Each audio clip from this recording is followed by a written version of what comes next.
Hello and welcome to the Now Spinning Magazine podcast with me, Phil Aston. And on this episode, I'm delighted to have with me Ian Anderson from Jethro Tull.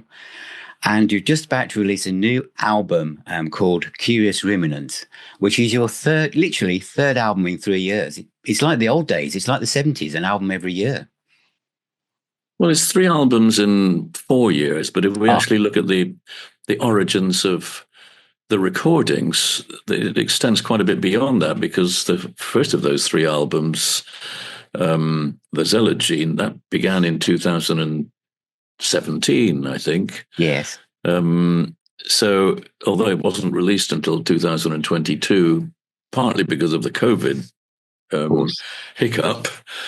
But yes, I mean, in terms of release dates, it's three albums in 3.5 years, let's say.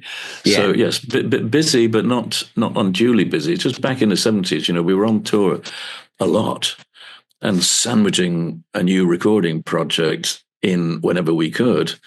Yeah. And literally, it was really very stressful because at the end of the 70s, there was quite a bit of burnout from all of us in terms of personal relationships, musical relationships. And it did take its toll a bit, just too much and too often.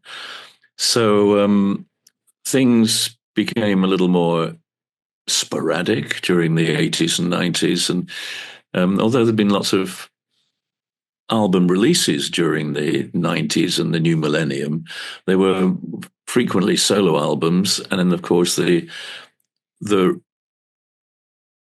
relatively new emphasis on reworking old catalog into remixes and surround sound mixes and box Yeah. sets and so on, which is something I feel pretty good about doing because it's nice to have the feeling that your back catalog is being recognized and revered both by record companies who actually have a tangible physical sale in which they can make a bit of profit, as opposed to streaming where none of us get anything other than a few pennies.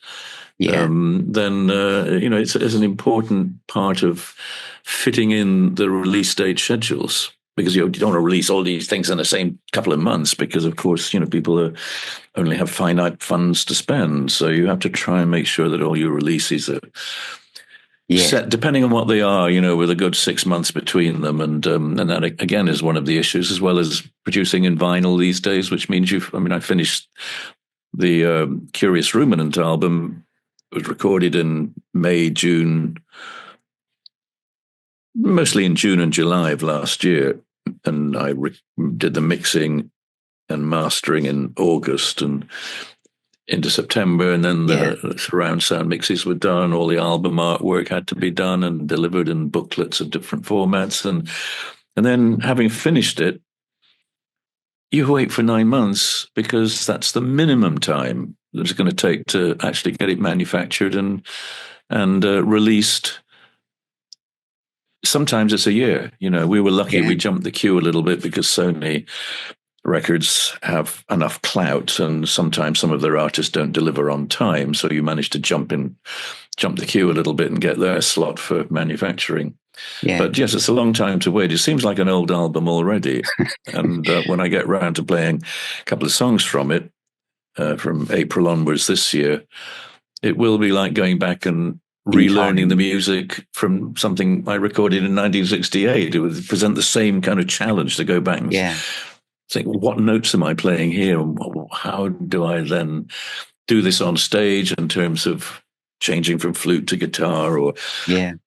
where am I going to be on the stage so the lighting director can, program all the lights, etc. You have to start looking at the music in a completely different way when it comes to doing it live.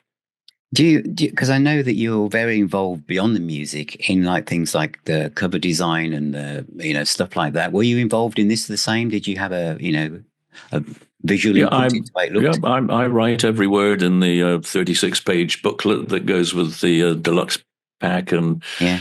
do all the photography and the Wow. general layout. The fine tuning of it all is done with a graphic artist in Germany, but he's following some pretty detailed notes from me in terms of what goes on what page and what faces it, and so we but people come up with little ideas of their own. He came up with a couple of good ideas, and a couple of other people in the record company said, well, how about doing this and how about doing that, and just fine tuning the images. And so I'm always quite happy to hear other people's constructive views, but it's a lot of work to do, and it comes with part of delivering finished product to a record company in order that I get a good deal when it comes to royalty rates. And that, Indeed. to me, I've tended most of my recording life to have delivered finished product. I don't like leaving it to the record company to come up with album artwork and designs, because it doesn't always work. Well, it doesn't always work for me. That's the important thing. And there have been some occasions when it has been done and it's been okay, and other occasions when I was disappointed with the end result and thought, next time I'm going to exert a little bit more control as a result of having spent some time studying the visual arts in my early years.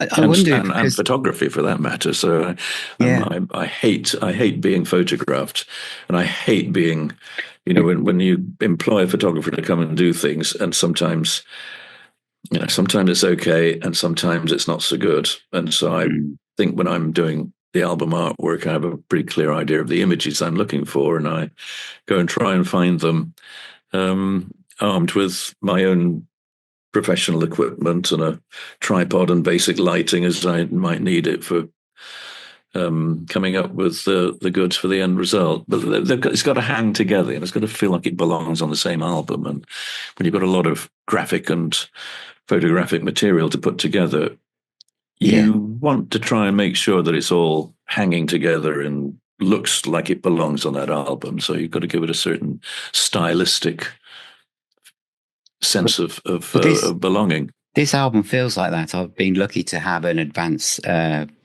listen to it, and it's a wonderful album. I really, really love it. And the way you were talking about how you're so involved with the visual aspect and the whole storytelling is there's three tracks in particular: the Tipu House, Savannah of the Paddington Green, and Stygian Hand.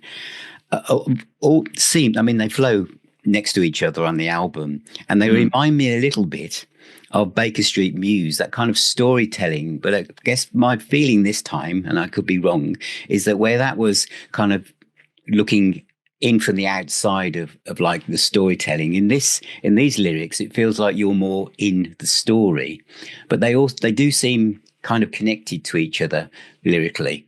They're like little theatre pieces.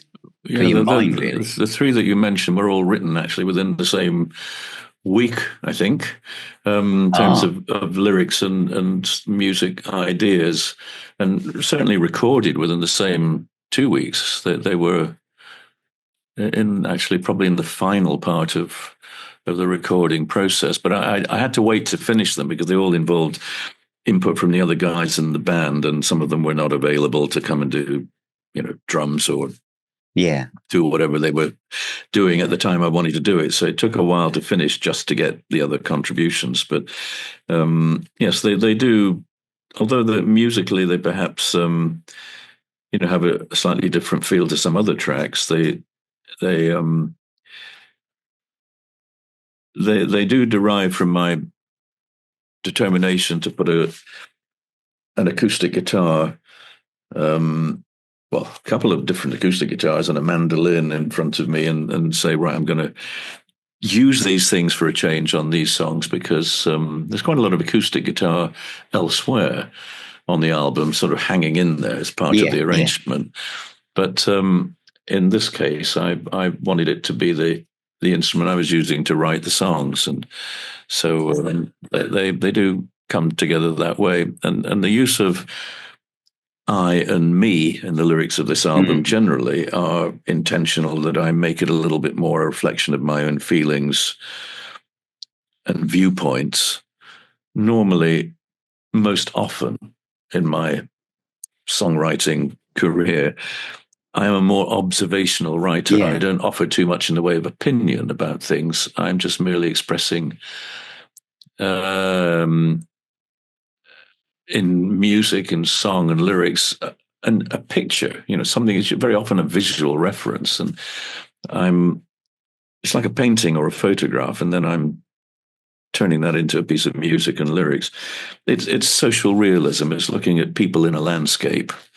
But I'm Yeah, not really that's how it offering. comes I'm not across. offering Yeah. too much of a personal viewpoint. But on this album, mostly I am saying things from a more personal standpoint, which doesn't make it an intimate and very personal, heart on sleeve album. Because of course, in all but one track, the other guys and the band are all heavily involved, and so it's very much a band album. But I know for a fact that they never read the lyrics or listen to the lyrics anyway. It's just I lived in hope that they would be glued to read the lyrics and kind of really want to understand what the song was about that they'd played on. But I'm pretty sure that in most cases they don't. And the only cases when they do is when I say, can you sing the harmony in this line when we do it on stage? And then they actually do have to read at least part of the lyrics. So, I generally like. speaking, I don't think that they don't think in lyrical terms for some reason. They hear the music and they hear the melodies, but they don't. They're just not. A lot of musicians are like that. They just don't do lyrics. Even the singers of some songs Well, they're following the don't really notation. do lyrics. Yeah. I mean, Jack Bruce didn't write lyrics. Yeah, Greg that's true. Lake didn't write lyrics, and Yeah. and yet they were, prolific in terms of being musical creators and parts of groups that were very creative. But to get on stage and sing lyrics that somebody else has written, whether it was Pete Brown or Pete Sinfield, was it in the case of Greg Lake, or Roger Daltrey? Yeah, I find that a little weird. That you could be there. Well, Elton John, for that matter. The number of people who sing somebody else's words. I would find that really pretty much impossible to do. Having said that, I've done it not on record, but at least in live performance. I do, mentioning Greg Lake, I Believe in Father Christmas as a tribute to him. Yeah. John Barleycorn. He played it with us on a couple of cathedral shows some years ago, not long before he died. And so I do that one today. It was a sort of a little nod to Greg Lake, and fine song it is. I think lyrically, I think the lyrics are very important, but I think especially in your music and especially on this album, because they're not obvious. And I love lines like the day of books and roses shown firmly to the door. Kind of, was that observational about the way people have kind of are moving more to screens rather than books? Because I know you are an avid reader and lover of taking in new knowledge as much as you possibly can.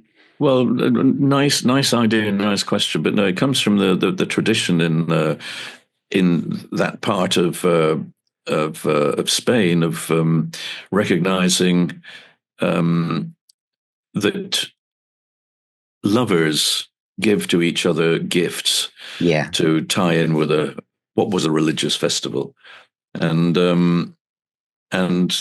so a guy most likely will give a gift of roses to his girlfriend or wife, and in return she might give him a book as a gift, right? And so this moment of between people showing that spirit of romanticism and generosity.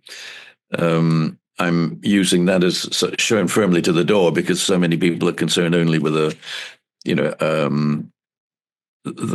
immediate needs of life, growing up in poor circumstances and being concerned really only with either fun and games or trying to earn a living to get through life. And so, but it's a song essentially about the slightly deprived circumstances of people growing up in an urban center with children playing outside in the dusty, dirty place in front of a graffiti-covered house and under the shade of the tipu trees, which are trees that are grown usually in an urban context as shade, in public parks or recreational spaces. So it was based on knowledge and information and a little research to try and get it all to hang together. And I then had to go, and having written the song and recorded it, I then had to find a photograph for the booklet that was going to be the Tipu house. Yeah. And I actually found one right next to a hotel where I'd stayed in Barcelona a few times. And having spent ages on Google's Street View and maps of things, trying to look for places, not just in Spain, but in lots of places, and finally came across this one and kind of zoomed in on it and went there and got some street photographs of it and thought, that'll do. And then I realized it was literally 2 minutes walk from the hotel that I last stayed in when I was there. So I was able to go and grab the photograph that I was searching far and wide for. The title track, which is one of my favorites, this one is about reading and trying to gain something new before you go to sleep. And also because I know that one of the ways that you've said before that you like relaxing is watching the news and current affair programs. And for me personally, I can't think of anything less relaxing than doing that at the moment. I mean, does that still, I know that kind of thing, what's going on in the world really inspires you. Is that still very much the case, or do you kind of try and keep that at a distance sometimes? It doesn't very often directly inspire me in terms of, no, it's a morbid curiosity. But I do it because I like to know where we are today, as opposed to where we might have been 10 years ago, 50 years ago, or 1,000 years ago, because it's putting it into the context of updating something that I have an interest in anyway, like the song Over Jerusalem. I'm talking about 5,000 years of turbulent history and dreadful deeds of intolerance and retribution, and it's if you can get emotional about that. But if we're talking about as of this week, then of course all of this becomes far more poignant and worrisome in the result of Trump's, dare I say, interference in a situation which he looks for glorification and ultimately financial benefits from erasing what remains of Gaza and turning it into a holiday resort, presumably at the expense of others. He will make a deal with the Emirates for sure to try and get them to do the rebuilding. They're the only people actually who would and have experience and in turning nothing into something of insidious high-rise Mediterranean possibilities or semi-tropical possibilities. True. It's but yes, I wrote that particular song with a feeling of quiet optimism amidst the despair of Jerusalem's long history. And I would say that optimism, that little bit of optimism, had been cut back by at least 50% during the last 48 or 72 hours. So, things are sometimes revealing to you in a way that will modify your views. And I guess by the time the album comes out, I might be thinking I wish I'd written a line in a different way or changed the content of a verse to reflect something a little more up to date. But you can never be sure when you're writing any song that it is somehow rendered not obsolete but somewhat out of date by the passing of events.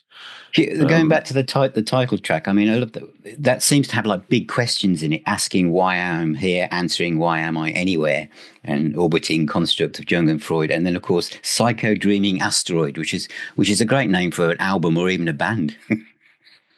I mean, there's a little bit of sort of tongue in cheek behind most of my lyrics, and that one is perhaps a case in point. I am slightly jokingly pointing the picture at myself as being curious in the sense of not being odd or weird, but curious in the sense of having curiosity, and a ruminant, not in the sense of a three-toed mammal that chews the cud, honks it up and has a second helping. I am talking about the human ruminant, a person who is contemplative, or even meditative, and I am those things in as much as I like to acquire knowledge. I'm a knowledge junkie. Increasingly as I get older, but having the knowledge, importing that data into this cranial hard drive, that's one thing. But it's putting that knowledge into a context that is relevant to you in your own life and times does involve a more deliberate act of thinking it through, which is where the ruminant part comes in. And so acquiring knowledge and then setting aside some time to think it over later in the same day, the next day, a year later, whenever it might be, it's processing that data as part of the bigger picture. And so that's what I think I try to do. And sometimes, as I say, putting it into the broader and up-to-date historical context is a part and process of that. Now, I kind of avoided, I had some little association with Ukraine in terms of having performed there and even visiting Chernobyl and the backstage pass way of things, getting to explore the areas where you can only actually be there for 45 seconds before you have to run away because of the Geiger counter going beep, beep, beep, beep, beep, beep, beep. Yeah. And so I feel a little personal involvement with those places, but knowing even at the time I was writing this last summer that with the Ukrainian war and the way things might develop, or it was probably a subject to stay away from because there would be changes.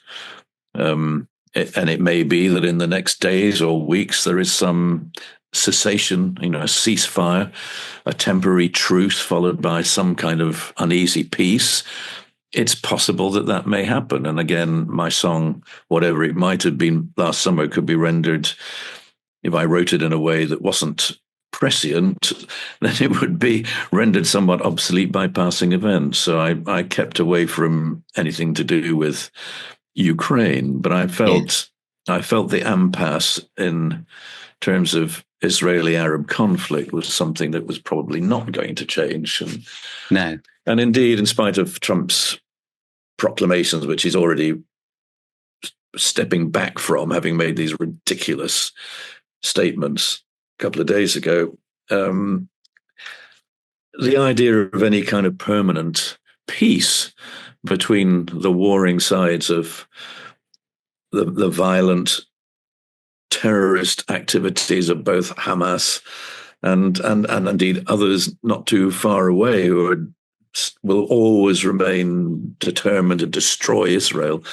These things are not just going to disappear because Trump decides he's going to build a few hundred giant condominiums in the Gaza Strip. That's not a solution by any means.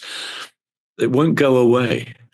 It will continue and continue. So I kind of felt that is, something where talking about this idea of vengeance, retribution, and putting it into the context of the history of Jerusalem specifically, wouldn't be rendered obsolete by any predictable change. That is going to stay there. But, who knows, for the benefit of the larger part of Ukraine and for some of the somewhat over-egged Russian supporters in certain parts of eastern Ukraine, a peace could turn out to be a lasting one. And yes, let's hope I heard some pundit today saying, well, of course, we don't know that, 5 or 10 years or 20 years down the line, that Russia might then restart and try to, start up the Ukraine war again and take Ukraine. And I thought, well, one thing you're forgetting there is Putin is only a year younger than me. He ain't going to be around. Chances are he'd be pushed to be around in 5 years, let alone 10. He might be alive, but I don't think he'll be compos mentis, and I'm pretty sure he will have been ousted by then. But, it's things have a habit of changing. And people have a habit of looking at very simplistic views of world events. And I continue to draw upon the respectful or the respected end of world's media in terms of several newspapers that I read every day, and also watching television documentaries when they are, coming from reputable, historical, accurate sources, then it all adds together. Well, I think And one of the great unifiers is music, because it does bring people together beyond all borders and etc. And I think that the epic from this album is "Drink from the Same Well," which kind of has that feel that we're all breathing the same air, we're all on the same planet. But I think what I really love about this, there's like the flute playing, Ian, is just beautiful. I mean, it's first 2 minutes, and then it moves after 2 minutes into a different feel altogether. And then there's almost like this question and answer between almost two flutes and the piano. It has a kind of Eastern Indian Bhangra jazz type feel. And I understand the origins of this song go back further. They were like demos to start with, but it's 8 minutes before the vocals even appear. It's beautiful. Well, it was a demo made back in 2007 for a musical idea to perform with the venerable historic number one flute player of India, Hari Prasad Chaurasia, who has collaborated a couple of times with Western artists like John McLaughlin, but is very much steeped in the traditions of classical Indian music with the bamboo flute. And so I wrote this as essentially a piece for bamboo flute, and the Western concert flute. And I had the temerity to actually record the demo playing bamboo flute in the key that he plays in. Right. In order that it would be relatively easy for him to translate into his own nuance and style. But for whatever reason, he didn't care to do that. So it was a demo that was basically just the keyboards and my flute playing, and it was a forgotten piece on a hard drive on an old computer, which my son was about to trash and delete the hard disk. And before he did, he said, "Oh, there's this track on here." Before I smash it up, he said, "There's a track on here. Do you want me to keep it for any reason?" I said, "What is it?" He said, "Well, it's got a title of Drink from the Same Well." I said, "Oh, I remember that." I remember doing that, and send it to me. So he did, ran off a fader up mix of it, and I listened to it, and I thought, well, that's too good in terms of my flute playing, too good that nobody ever gets to hear what, I spent some time and effort constructing back then. And so I thought, right, listen. And it was actually the first thing I started working on for the new album was that particular track. And I, recorded guitars and added bass and drums and cajon, and I kept all of Andrew Gidding's original keyboard part, and wrote lyrics and the vocal melody parts to go with it. And it was kind of rearrange it a bit, and it was put the vocals in there, and it was the first thing that I did and completed. In maybe some ways it didn't exactly set the tone and turn everything into a concept album, but it's kind of set the mood, if you like, for something a bit more reflective and it's amazing, personalized in terms of opinion. How does it? Because I know you also describe yourself as a destructive recording engineer, and one of the things I want to ask a question, because listening to that track, your flute playing in those different sections at the beginning and the end, were they done? Was that through notation that you played it in one take, or you just chose one take and thought, that's it, I'm done? Well, it's like anything else, and particularly in the flavor of Indian music, there are some ideas that you make a statement of, and then you bring them back later on, and you change them a bit, modify them, develop them. It's jazz, it's what we do. Okay. And I think in this case, most of it. I think the opening lines, that bit, is, you could rearrange it for a symphony orchestra, and somebody might think it was, classical music. But the way in which, that bit was conceived as a definite melody for both instruments. Given that, everything I played, I had to be able to play it on two instruments, one with modern, complex, fully chromatic scale, and the other an instrument with only 6 holes. So you're very limited in what you can play. And I had to find things that worked for both flutes, and so it's a mixture of improvisation and in a few places definite tunes, but changing tempos, to a degree changing keys, because with the concert flute I could play things in other keys too. But overall, it's just I would say it is, 60, 70% improvisation, really, all of the flute parts. So that was because obviously when you recording in the 70s, you had a record label saying you've got 2 days left and this is how much it's costing you. But now there's nothing that could stop you doing 65 different takes. So there's a personal discipline now when you think that I've captured the feel of what I can hear in my head, and that's the one I'm going to go with. Yeah, I mean, I hate having extraneous second or third rate versions of something, whether it's a line of music or a line of improv guitar solo or flute or whatever it might be. See, it seems to me there's no point in keeping those, because as soon as you hear them, it's not good enough. I'm making judgments, right or wrong. I make the judgments immediately, and I don't want to be cluttered with additional audio files that I'm not going to use. So I hit the delete button, and in fact, the way I record things is like recording on analog tape. If I go back and drop into a certain point to create a new passage, it automatically deletes what I did before. And that's the way I like to work. I'm making decisions as a record producer how it's going to be, and I'm modifying that all the time that I'm in the recording process. So I don't regret so far anything that I've wiped, because I can't remember it. I don't know whether it was any good or not. The chances are it wasn't, because I didn't think so at the time. And what I end up with is usually just is going to be on the final mix. I work in a way where I'm constantly. There's a great advantage of digital recording is you can set everything up, memorize it all the time. You're putting it into the context of how you feel you want to hear the end result is a stereo mix. And so when I get to the point where I've finished all the recording and overdubs and things have been put together, I probably spend 3 hours fine-tuning it all and balances and various effects and so on and so forth. But generally, the mix is already laid out there in terms of the stereo positioning of instruments and the relative balance of those instruments.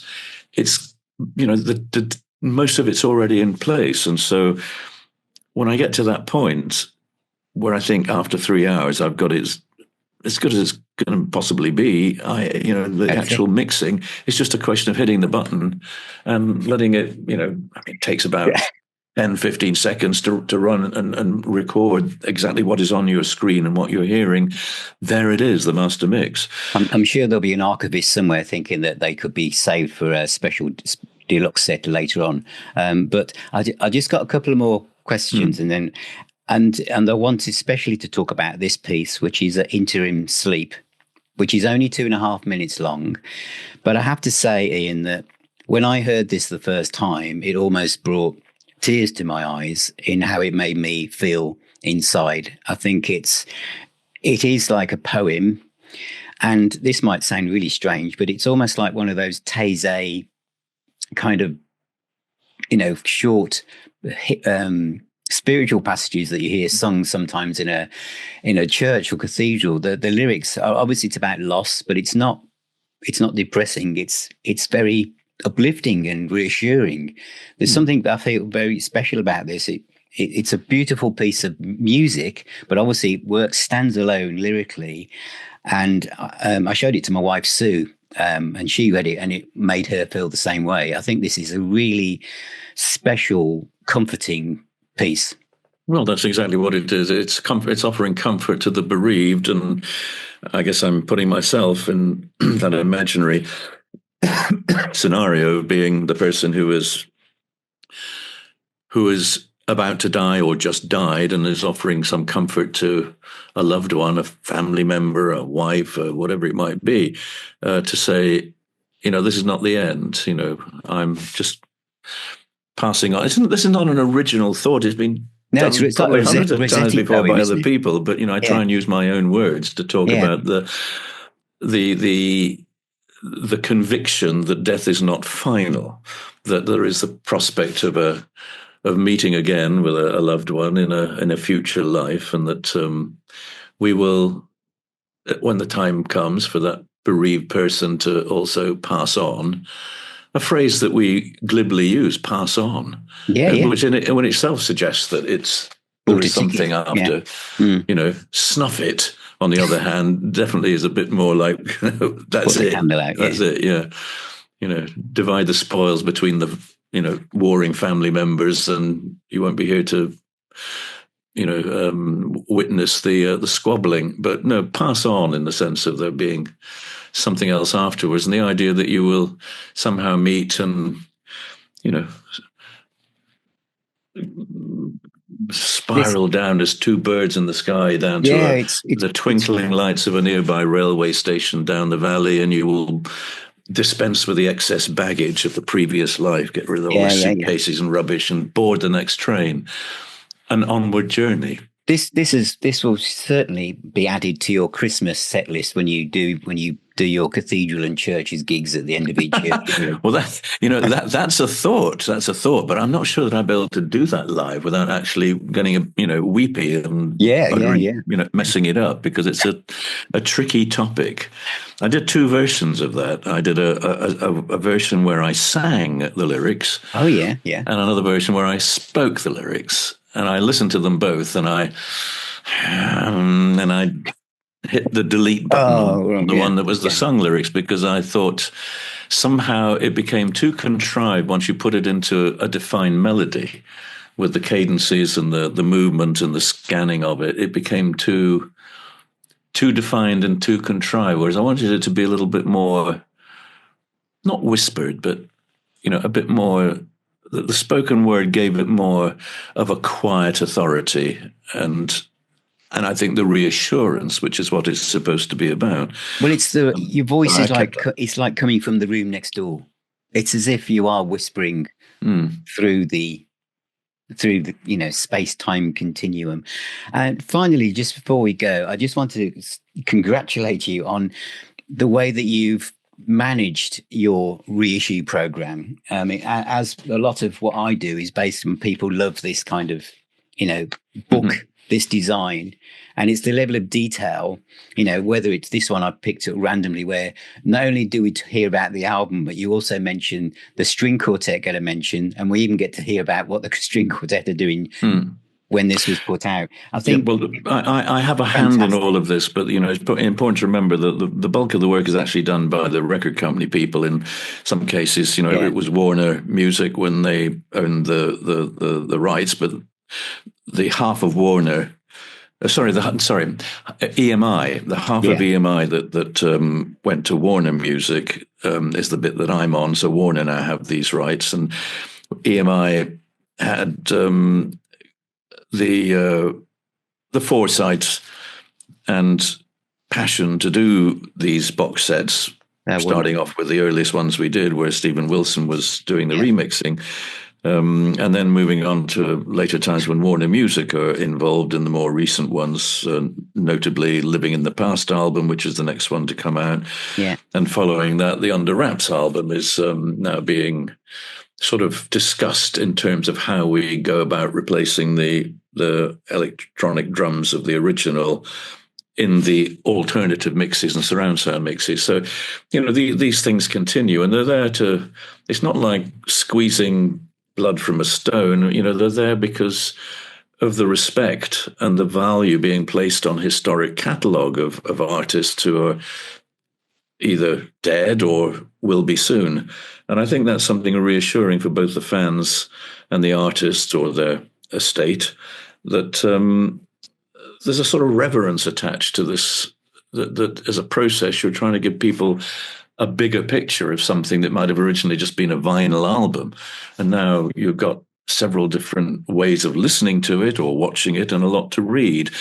And I don't write all of the material. I mean, I'm intensively interviewed and read all the material and Yeah. maybe have some editorial stance, but it is done by other people who have taken on that challenge as devotees of music in the Well, broad yes, sense, because it's they're the not only it's the representing soundtrack. Jethro Tull, they're people who are passionate about music and passionate about writing about it, or putting together these lavish box sets. But with a Yeah. new album like the one that's going to come out soon, it starts off, as did the last couple as well, because the box set version is part of what's immediately on sale. The deluxe box with, a vinyl record with, Yeah. vinyl. I mean, the Blu-ray disc, the big 36-page book with photographs and text, whatever. I do all of that Wow. in terms of Yeah. the last three albums. I do all the artwork, all the presentation as part of Fantastic. delivering finished product.